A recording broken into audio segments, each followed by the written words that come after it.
Is going to be about pulling sweet potatoes, harvesting sweet potatoes. And I just wanted to show you, we pulled all the greens back from this bed, and just to show you guys what a bed looks like when it's full of greens, it'll look something like this.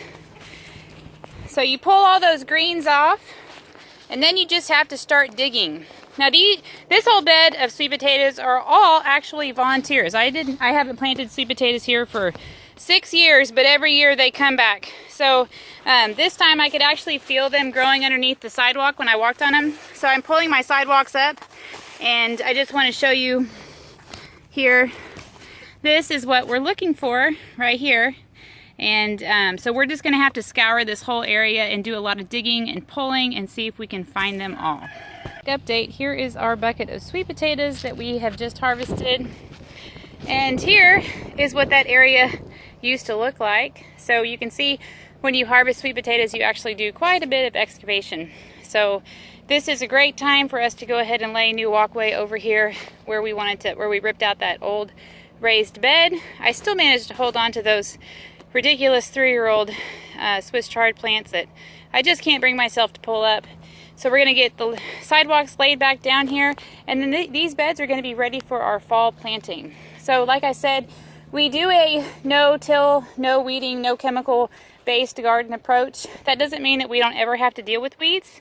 Like you can see here, I did a little hand pulling, but this stuff came out so easy. I mean, in 30 minutes I had this whole bed cleaned out. In 10 minutes I had the sidewalks cleaned out, and then another 45 minutes with my children pulling sweet potatoes, and we're good to go. So considering how large our garden is, I can handle that much work.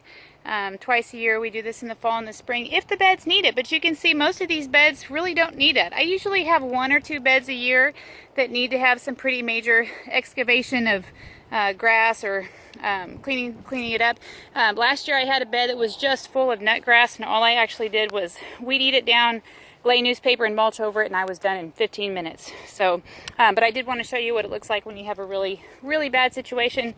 Like I said, it's the worst it was in the 10 years that we've had this garden. So, but it's pretty easy to save. Oh, look, that right there is a volunteer sweet potato trying to come up again. So let me just warn you, wherever you plant those things, just know that they will come back for years and years to come. So I hope you enjoyed this segment of our gardening show with Plum Fabulous Foods. If you have any questions, feel free to ask us. If you like this video, give us a thumbs up and check us out at www.plumfabulousfoods.com.